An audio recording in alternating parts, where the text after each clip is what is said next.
인체를 보면은요, 우리의 인체로는 아까 인체로 논다면 이거는 자라는 거니까요.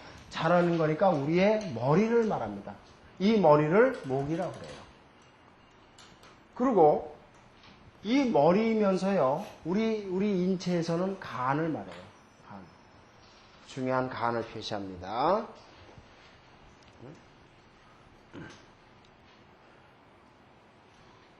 아까 수는요, 요건 머리고요. 요 수는 아까 뭐냐면 귀예요. 우리 요 얼굴을 놓고 봤을 때는. 귀를 우리가 수의 기능이라고 그래요. 귀를. 그리고 목은 요게 이제 머리고요. 우리 인체 중에서는, 요거 얼굴에서는 머리고요. 인체 중에서는 간입니다. 간. 그래서 간이 중요하잖아요. 간 다치면은 뭐 간암 같은 경우 고치기 어렵잖아요. 수술을 하지만은 고치기 어렵습니다. 그리고 이거는 우리 머리에 연결되어 있는, 머리와 연결됐기 때문에 이거는 뭐예요? 아까 이건 순환계에 비해서 이거는 신경계예요. 신경계가 머리에서부터 다 연결되어 있거든요. 그러니까 우리 이제 나중에 검토해보지만 사주에 목이 약한 사람은 어디를 다치겠어요? 머리를 다치니까 신경계가 나쁜 거예요. 그렇게 해석하는 거거든요. 신경계를 다칩니다. 신경계를 목이다라고 그래요. 그리고 지형학적으로는 우리나라가 지구를 놓고 볼 때 우리나라가 목국이고요. 그 다음에 우리나라 한반도를 놓고 봤을 때는 어딜까요? 강원도가 목국이에요. 강원도가. 한경도는 아까 수를 표시한다고 그랬죠? 그러니까 강원도는 목을 표시하는 거예요. 근데 또 그렇잖아요. 우리나라 나무가 제일 많은 데가 어디예요? 강원도죠. 그리고 해가 제일 먼저 뜨는 데가 강원도. 그러니까 여러분들 해돋이 보려면 다 어디로 가요? 강원도 동해안으로 가는 거예요. 그래서 이렇게 우리가 목에 대한 개념을 알 수가 있어요. 그래서 모든 생명체가 커가는 과정이 목인데, 목에 의해서 이제 목생화, 뜨거운 열기가 나옵니다. 그래서 이제 화인데요. 이 화에 대한 성질은 태양열에 의해 불꽃이 타오르는 현상을 우리가 화라고 해요. 태양열에 의해서 다 열기가 뜨잖아요. 이걸 우리가 화의 성질이다.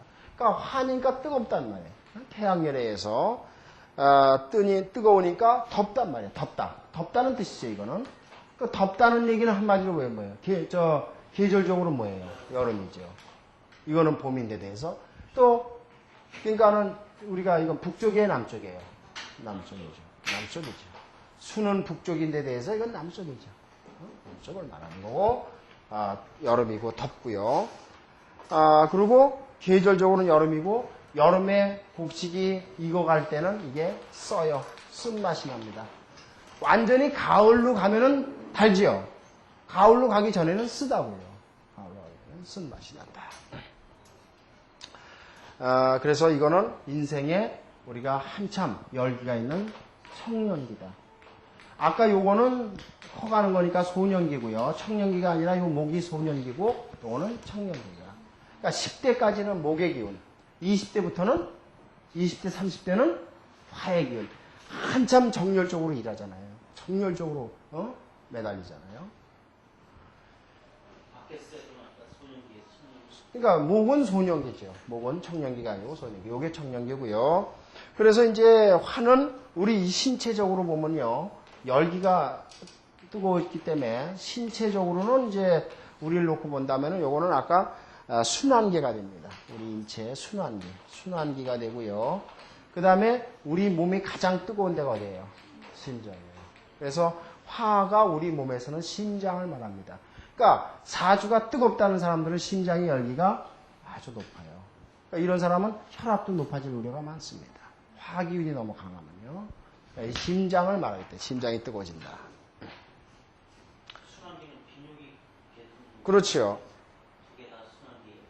아니죠. 그러니까, 우리가 이제 혈액은 피를 말하는 거예요. 피 돌아가는 거. 순환기는 우리 인체 뭐 공기 호흡이라든가 이런 거 다 순환기에 의해서 이루어지는 거거든요.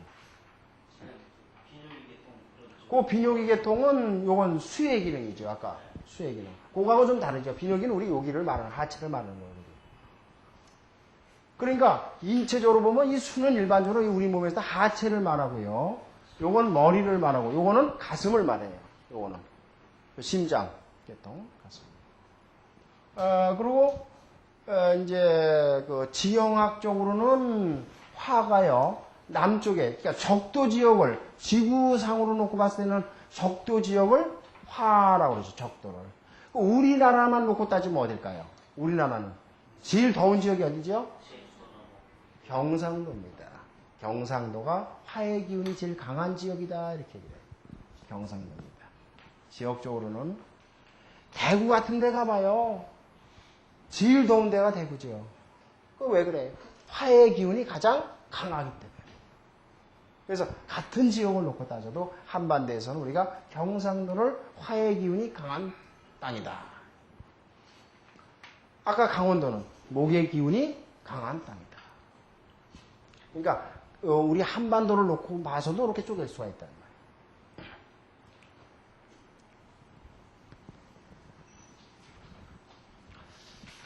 그 다음에 이제 화에 의해서 열기를 받아서 모든 생명체가 커가면서 땅에 뿌리를 박아요. 화생토입니다. 토가 형성되는데요. 이 토라는 거는 이제 물론 흙을 말하는 거예요. 흙을 만들어서 그러니까 이거는 뭐냐면 흙에 의해 농작물, 모든 농장 곡식이죠. 농작물이 커가는 거죠. 농작물이 이제 자라는 거죠. 농작물을 걷어 들이는 거다. 그러니까 우리가 땅에서 모든 곡식을 심어서 땅에서 걷잖아요. 이제 그런. 그러니까 이거는 우리가 어디냐면 이거는 이 중앙을 이렇게 방위를 놓고 본다면요. 여길 봐요. 아까 수가 북쪽이죠. 화가 남쪽이죠. 예? 그 다음에 목이 동쪽이라고 그랬죠. 이 중앙이 가운데를 토라고 그래요. 그래서 이 중앙, 방위로 본다면 중앙의 의미를 갖는 거다. 그리고 가을에 이제 이렇게 땅을 심어서 걷게 되면 이제 곡식이 이제 무르익어요. 무르익으면 황색이 되죠. 예? 그래서 이걸 뭐라고? 노란색이다. 노란색을 갖습니다. 색깔 자체가. 아까 화는 뭐예요? 색깔이? 붉은색이죠. 열기니까. 예? 목은 푸른색인데 이거는 붉은색. 이거는 검정색이라고 그랬죠. 이거는 푸른색. 화는 붉은색. 토는 노란색. 그래서 계절적으로는 요거는 아까 요거는 겨울, 봄, 여름, 요거는 환절기라고 그래요. 근데 이거 아주 중요한데요. 우리가 환절기는요. 4개가 있죠. 자, 봄에서 여름으로 갈 사이에 환절기가 있죠. 여름에서 가을로 넘어갈 때 환절기가 있어요. 가을에서 겨울로 넘어갈 때 환절기가 4번 나온다고요. 그 환절기를 우리가 말하는 거예요. 그래서 환절기고요. 이때 곡식이 익어서 맛이 있단 말이에요. 그래서 우리가 단맛이다 이렇게 맛으로 단맛이라고 그러고 우리 그 인생을 놓고 봤을 때는 이거는 이제 황혼기에 들어가요. 중년기입니다. 중년기가 되고요. 이제 곡식이 익어가는 거니까. 그리고 신체적으로는 이건 우리가 근육을 말아요. 근육계를. 뼈조직은 아니고 근육을 말하고요. 그리고 우리 신체적으로 위장, 위를 우리가 토라고 해요. 우리 몸속에 중앙에 있는 게 뭐가 있어요? 위예요. 위라는 데서 모든 걸 다 소화해내죠. 그래서 이 소화 기능을 갖고 있다 이렇게 봐요. 그리고 이제 지형학적으로는요. 우리나라를 놓고 볼 때는 충청도, 경기도를 서울권을 중심으로 해서 충청도, 경기도를 중심이기 때문에 여기를 토의 성질이 강한 지역이다 그러고 얘기를 하고요. 지구상으로는요, 지구에서는요, 또 봐요. 이렇게 지구를 놓고 봤을 때는 여기 어디서 발달된 거예요? 중국에서. 그러니까 중국 애들이 지네들을 지구상의 중앙이라고 봤어요. 그래서 자기네들은 토국가다. 한국은 목국가지요. 중국은 토국가라고 하는 거예요. 근데 또 중국은 땅덩이가 광대하잖아요. 그래서 중국 사람들은 뭐예요? 중국은 우리하고 족속이 달라요. 중국은 한족이죠. 우리는 몽고족이에요. 그래서 말이 다르잖아요. 우리는 우라라 알타이어를 쓰고 걔네들은 한족어잖아요. 그러니까 어순이 다르죠. 우리는 나는 간다. 주어 동사지만 걔네들은 동사 주어지요. 영어하고 어순이 똑같다잖아요. 중국어는. 다르단 말이에요. 그게. 왜냐하면 족속이 달라요. 우리하고. 그래서 한족들은요. 한족들은 자기네 나라 위에 있는 변방 국가들을 다 뭐라고 그랬어요? 오랑캐요.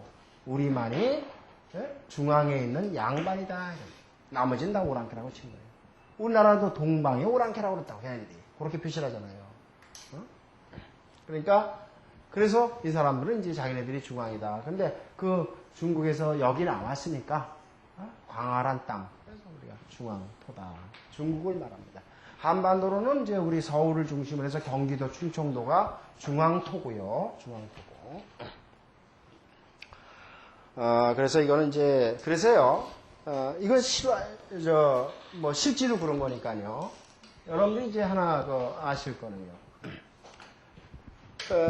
옛날에 우리가 고려 때까지만 해도요. 여러분들이 요새 무인 시대를 보면은 왕건이 때도 그렇고 보면은 우리나라 황제가 입는 옷 색깔이 어떤가를 보세요. 노란색이죠. 그런데 이 색깔이 2조로 넘어오면서 어떻게 되나 보세요. 붉은색으로 바뀝니다. 2조로 넘어오면서 우리나라 왕실의 우리나라 왕이 옷 입는 도포색이 붉은색으로 바뀌었어요. 이거 왜 바꿨을까요? 이게 바로 우리가 나쁘게 얘기하면 사대주의입니다. 그런데 중국 애들의 강요에 의해서 그렇게 된 거예요. 왜냐면요. 자, 중국은 노란색이에요. 나는 세계의 중심 국가다 이런 얘기예요. 중국은. 그런데 자기네가 노란색을 황제가 노란색을 입는데 니네 동방의 변방 오랑캐가 노란색 입으면 안 된다 이거예요. 그러면 니네는 우리한테 종속돼 있고 우리한테 복종을 해라. 복종을 하려면 아까 화생토라고 그랬죠. 화는 무슨 색깔이에요? 붉은색. 이게 니네는 붉은색 입어라 이거예요. 그래서 붉은색으로 바뀐 거예요. 오행의 원리를 중국 사람들은 오행의 원리를 아주 중요시합니다. 오행의 원리 중요시해요. 그래서 수생목, 목생화, 화생토, 토생금 그 원리를 아주 중요시합니다. 왜? 세상이 그렇게 돌아가니까. 그래서 우리나라 붉은색을 입으라 그랬어요. 그러면 이제 붉은색 다음에 화생토죠. 그러면 화를 새겨주는 건 뭐예요? 목이죠. 목에 있는 밑에가 뭐예요? 푸른색이죠. 예? 붉은색을 새겨주는 게 푸른색이죠. 그러니까 황제 밑에 있는 왕 밑에 있는 대신들은 무슨 색깔? 푸른색을 입혔어요.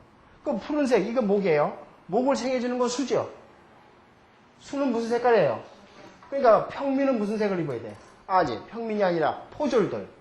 양반을 뒷받침해주는 권력이 포졸들이죠. 포졸들은 무슨 색을? 우리나라 2조 때 포졸 색깔이 무슨 색이에요? 검정색이라고요. 그 검정색 밑에가 뭐예요? 흰색이에요. 이게 평민을 입는 옷이에요. 그래서 흰색, 검정 이렇게 맺는 거예요. 오행의 원리입니다 이게. 괜히 맺는 게 아니라고요. 그러니까 우리나라는 뭐예요? 백이민족이라고 그러죠. 흰 옷을 입는 민족이라고 그러죠. 근데 엄밀히 따지면은 오행의 원리를 제일 밑바닥 옷을 입어라 이런 뜻이에요. 어쨌든 간에요. 우리가 여기라는 게 중국의 주역에서 시작을 했기 때문에 그 원리에 따라서 이렇게 보는 거예요. 그래서 토는 이게 중후한 중년기로서 우리의 사고력을 깊이 해주는 그런 시기예요. 그런 다음에 이제 토 다음에 4, 5. 토생금, 토에 의해서 모든 게 이제 이루어지는 금을 보면은요. 이 금이라는 거는요. 단순히 세를 생각하지 마세요. 하여튼, 이거는 뭐냐면은, 결실을 맺어 굳어지는 거. 굳어지는 현상. 이거를 다 금이라고 봐요. 그러니까 쉽게 해서 가을에 과실을 맺지요. 예? 가을이 되면은 곡식의 열매가 완전히 여물잖아요. 그 과정이 바로 금이에요. 그런 과정이에요. 근데 결국에 이제 우리가 뭐 이렇게 인치 이런 걸 비교하면 목이 나무에 비한다면 그거에 대비한다면은 금이라고 볼 수 있죠. 그렇잖아요. 목이 나무라고 본다면은 목에 대비되는 건 금이라고 볼 수 있죠. 그러니까 쇠라고 볼 수 있잖아요. 딱딱하게. 그래서 세금자를 쓰는 거지만은 그 쇠뿐만 아니라 이렇게 굳어지는 거. 그럼 모든 게 다 뭐예요? 결실을 맺어갖고 씨가 맺으면 굳어지죠. 씨 자체가 딱딱하잖아요. 열매를 맺고 과실을 열어서 열매를 맺어서 딱딱해지는 것을 우리가 금이라고 보면 돼요. 꼭 물론 새도 금이에요. 근데 그게 어디서? 땅에서 굳어지는 거란 말이야. 그래서 토생금 하는 거예요. 그런데 이거는 결실 맺어주면 이거는 그러니까 가을을 말하는 거고요. 가을을 만들면서 이거는 이제 색깔은 흰색이다. 결국에는 여러분들 씨를 까보면 씨가 뭐다? 하얀 걸로 다 둘러싸여 있죠. 다 하였습니다.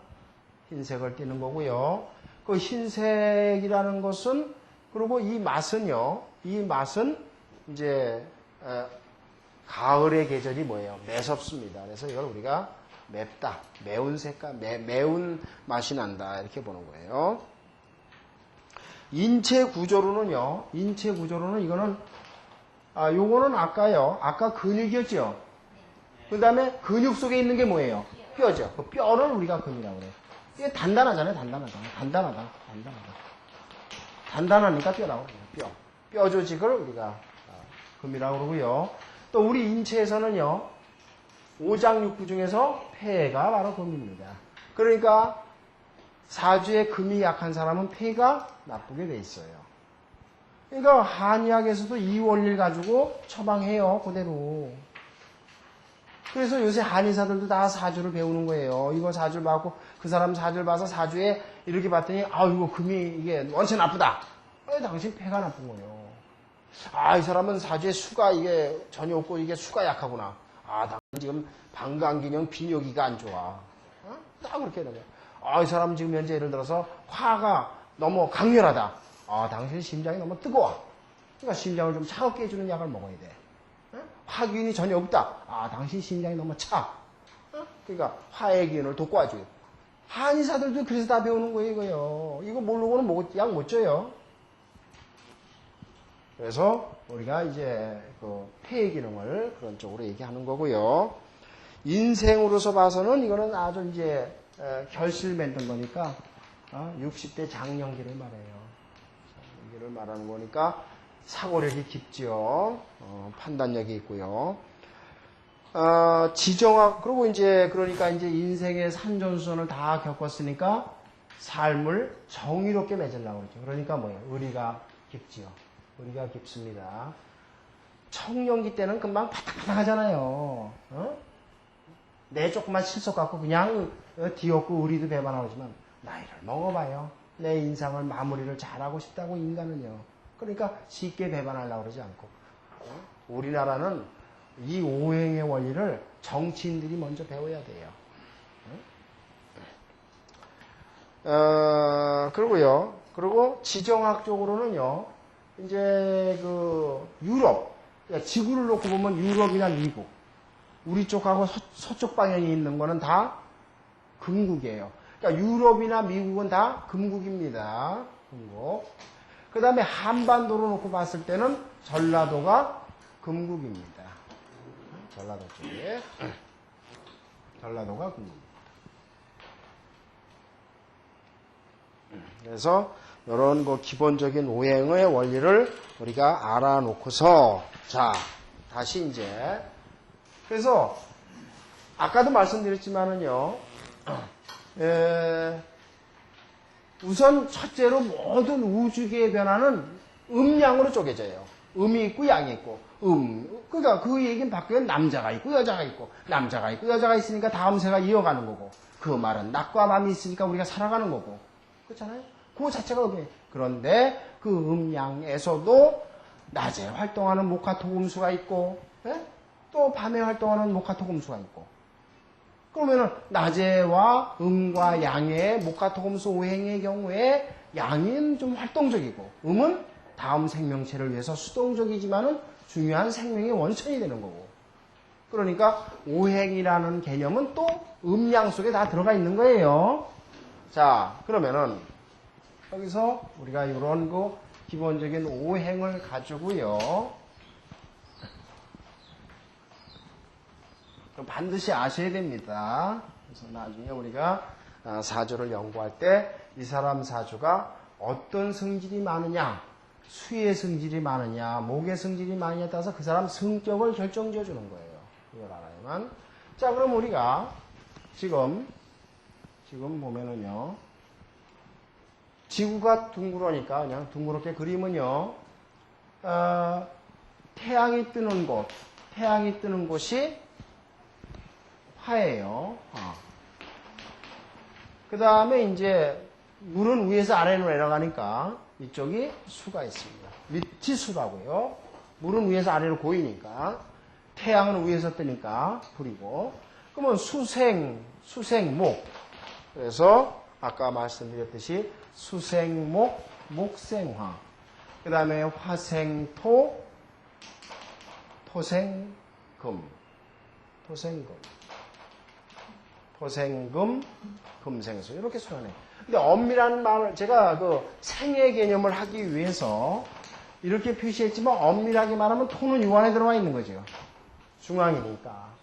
엄밀하게 말하면 토는 그러니까 수생목, 목생화, 화생토, 토생금 이렇게 표시해야죠. 그러잖아. 그러나 하여튼 이렇게 그래서 요거는 이제 오행의 상생이다. 상생작용이다. 이렇게 얘기를 합니다. 상생작용이다.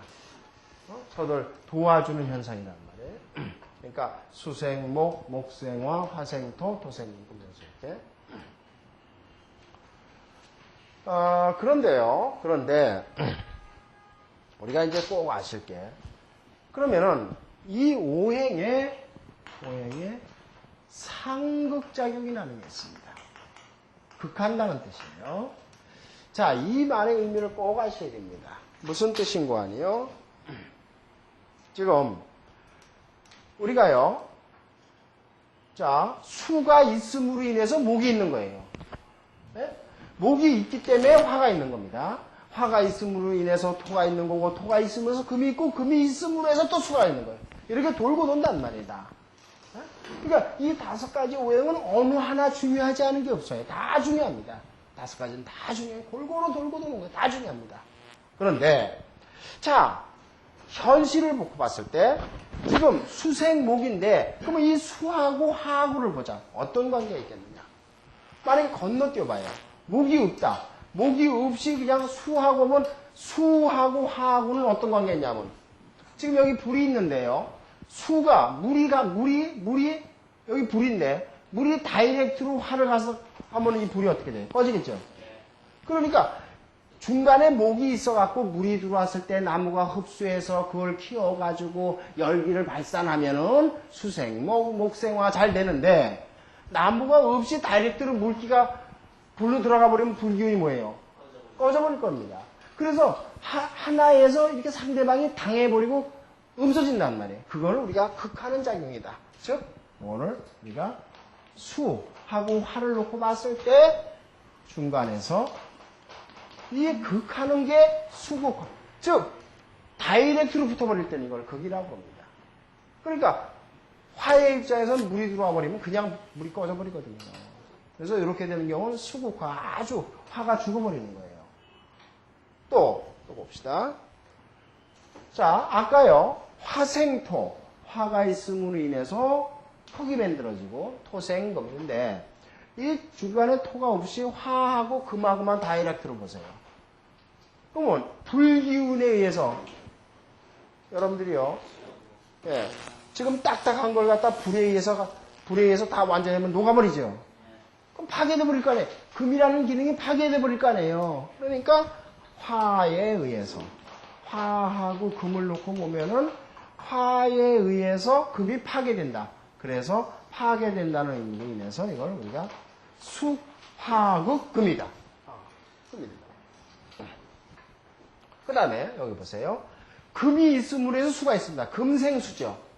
근데 금이 없이 다이렉트로 이렇게 가면은 지금 이 딱딱한 걸 갖고 연한 식물을 갖다 하면 이게 나무가 어떻게 돼? 부러져 버리겠죠. 식물이 다 파괴돼 버릴 거 아니에요. 딱딱한 돌멩이로 나무 뿌리를 쳐버려봐요. 부러져 나가버릴 거 아닙니까? 그러니까 중간에 수가 있어서 그걸 받아들였다가 이렇게 식물체에다 주면은 금생수, 수생목 잘 흘러가지만은 물이 없이 다이렉트로 치면은 한쪽이 당합니다. 그래서 금하고 목을 놓고 보면은 금금목이다. 금이 목을 쳐버린다. 우리가 뭐 가장 간단한 이유로 만약에 금이라는 건 뭐 꼭 쇠만을 말하는 건 아닌데 딱딱하게 굳어가는 성질 자체를 금이라고 그러는데 간단적으로 우리가 쇠라고 봅시다. 도끼라고 봅시다. 예를 든다면 극단적인 그 도끼 갖고 나무를 딱 치면 나무 부러져 나갈 거 아니에요. 그러니까 나무는 일방적으로 당해버린단 말이에요. 그래서 거기다. 그래서 금금목이다. 금금목이다.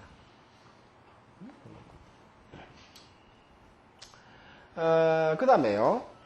금금목이다. 그 다음에 그러면 목의 입장에서 여기 봐요. 아까 목이 있음으로 해서 목생화, 화생토인데 지금 이걸 다이렉트로 이렇게 봐요. 목에서 보면 목하고 여기 토가 있는데요. 목하고 있는데 지금 자 목에서 식물체가 자라나고 열기를 내고 그래서 과실을 만들고 그래서 흙을 토양으로 들어가서 그 과실을 맺어서 다시 땅 속에 들어가서 토양을 새롭게 잘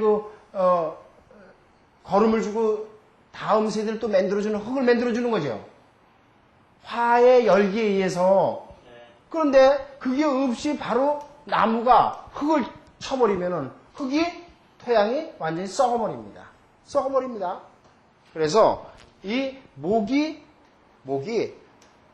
다이렉트로 토로 들어오면은 요걸 이 토양이 썩어버려요. 목국토. 중간에 화가 없으면 목국토가 썩어버립니다. 그래서 목이 화가 없이 붙어버리면 이게 썩어버려요. 그러면 또 토화선 어떻게 되느냐? 토생금해서 수감 괜찮은데 이게 다이렉트로 토가 들어오면은 토국. 자, 토가요. 흙이 물에다 흙을 쏟아봐봐요. 그럼 물이 어떻게 돼요? 다 말라 비틀어지고 그냥 흙으로 돼버리죠. 중간에 금이 들어와서 이걸 잘 저장을 했다가 다음에 생명체를 키워주면 괜찮은데 금이 없이 그냥 흙이 다이렉트로 물기운에다가 다 쏟아봐봐요. 그럼 어떻게 돼요? 물기운이 흙에 의해서 완전히 다 뭐에다 증발돼 버릴 거 아니에요. 그래서 요거를 토가 바로 붙어버리면은 토국수다.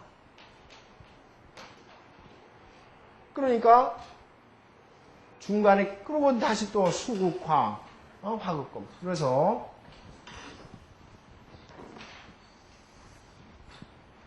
아주 중요하죠.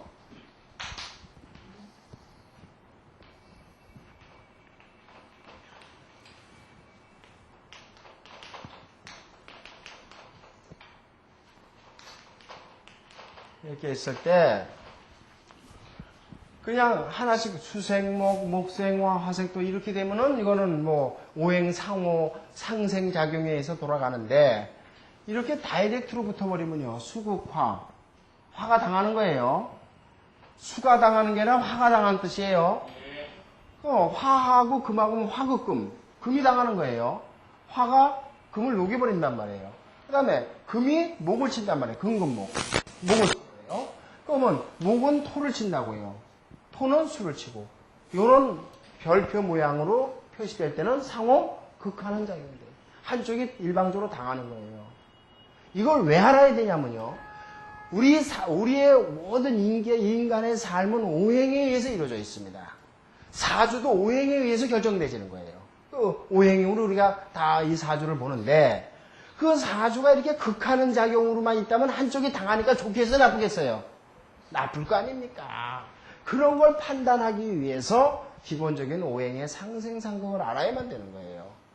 그러니까 예를 들어서 이렇게 물이 불하고 다이렉트로 붙었다. 물이 불하고 다이렉트, 그러면 한쪽에 당한단 말이에요. 그러니까 좋을 수가 없는 거다.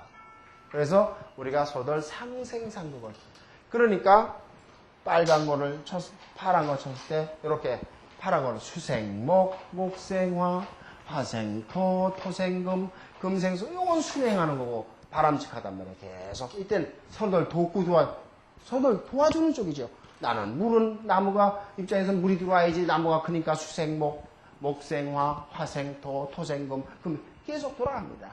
그런데 중간에 오행이 하나가 빠져서 다이렉트로 붙어버리면 한쪽이 당한단 말이에요. 그렇잖아요.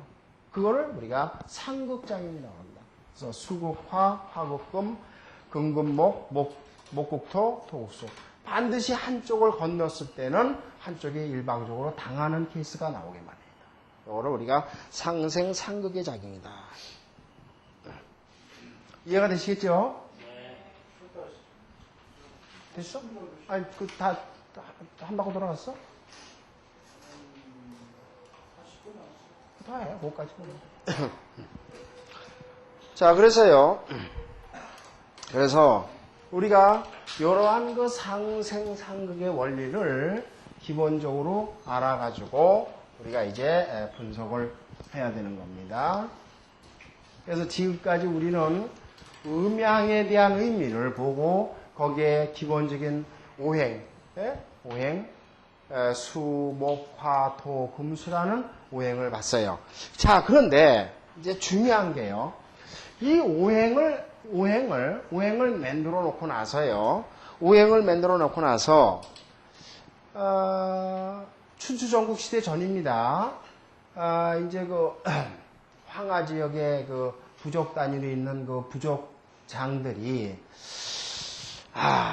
이거 우리가 1서부터 10간이라는 10진이라는 개념을 알았어요. 숫자를 찾아내고 한문을 만들어요. 근데 한문을 만들면서 요 한문이라는 걸 만들면서 요게 주역의 원리를 기초로 합니다. 그래서 한문이라는 거는 상형, 모양을 보고 만든 거거든요. 그러면서 한문을 만들면서 그 사람들이 그러면은 우리 인간을 결정하는 거 우리는 하늘을 보고 땅에서 하늘을 보고 삽니다. 그럼 우리 인간은요, 이걸 봐요. 우리 인간은 여기 하늘과 땅, 대지, 땅을 받고 요 사이에 인간이 사는 거죠. 그죠? 그러면은 우리 인간이라는 거는 해와 달의 영향에 의해서 하늘의 뜻과 땅의 기운이라는 대지의 영향을 받아서 우리 인간의 삶이 결정되는 거죠. 그런데 봤다고 그러면은 하늘에도 오행이 있겠죠. 하늘의 영향에 의해서 우리 오행이라는 목화 토금수의 영향을 받아서 지구의 만물이 결정된다고 그랬잖아요. 그 속에서 우리 인간이 삽니다. 그러면 이 하늘의 오행을 표시하는 거를 우리가 한번 그러면은 기호로 표시해야 될 거 아니에요. 기호로. 그 기호를 표시하면서 한문을 만들었어요. 그때 만든 게 이게 십천간이라는 거예요. 10가지 하늘의 그 오행을 표시한 거예요. 그러면 땅도 마찬가지 아니냐. 땅의 기운에 의해서 우리가 인생이 살아가는데 발을 디디고 있는데 이 지하에 땅의 기운에 의해서도 또 오행이 있을 거다. 목화 토금수가 이 지구 태양에 의해서 지구의 열기를 바꾸고 지구의 표시에 의해서 우리가 살아가는데 거기에도 오행이 있다. 그 오행을 표시하는 거 요거는 12가지로 표시하자. 왜 12가지로 표시했냐면 1년이 12달이라는 걸 계산해내기 위해서. 그러니까 이미 이때 이 사람들은 1년이 12달이다. 즉 365일 만에, 365일 7시간 만에 다시 돌아온다는 걸 아는 거예요. 해가 밖에서 딱 그때 되면 똑같은 현상이 나오더라는 거죠. 그래서 7시간 남은 걸 마가지고 어떻게 써요? 윤단을 맺는 거예요. 4년에 한 번씩. 이게 음력이란 말이에요. 정교하게 경험에서 찾아낸 거죠. 그래가지고 12개라는 그러니까 이 땅의 기운에 의한 12개는 쉽게 얘기해서 하늘에 의해서 주는 거는 태양에 의한 영향, 이거는 밤에 영향을 주는 달의 영향을 고려한 거예요. 그래갖고 이 대지 표면이요, 대지 표면이 태양열에서 열기를 받아서 아주 그 사막같이 됐다가 언제 땅이 기운을 받고 언제 토양이 좋아지는 게 언제예요? 밤입니다. 밤에 온도가 식으면서 새로운 생명체에 의해서 땅의 기운이 좋아지는 거거든요. 그러면 그거에 의해서 우리 인류의 삶에 영향을 주는데 그거는 바로 12번마다 한 번씩 온다는 거예요. 그게 바로 1년 12개월이라는 개념을 그때부터 뽑아낸 거예요. 그래서 12지지라는 걸 찾아낸 겁니다. 알겠습니까? 그러니까 옛날 사람들이 지금도 5,500년 사람들이 얼마나 현명한 거예요. 근데 이거는 경험에 의해서 찾은 거죠. 경험에 의해서. 자고 일어나는 거 1년 만에 딱 그렇잖아요. 밤에 달이 이렇게. 보름달이 이렇게 떴다가 한 달 만에 그렇게 보름달이 또 오는구나. 경험에서 찾아낸 거죠. 그래서 한 달 30일이요. 낮과 밤을 경험에서. 그게 12번 돌아간 다음에 똑같은 현상이 또 오는 거죠. 그러니까 1년 12달이요. 황하 지역에 사는 사람들이 그거를 가지고 우리가 다음 세대들이 살아가는데 편하게 하는 숫자를 표시하자. 그래서 음력달력이 만들어진 거예요. 근데 그 음력달력을 만들게 된 기초는 바로 이러한 하늘의 오행에 의한 10가지와 땅의 12원을 기준하는 12가지에 의해서 결정되는구나. 그래가지고 이거를 이용해서 이제 유명한 육식갑자를 이거를 발명한 거예요.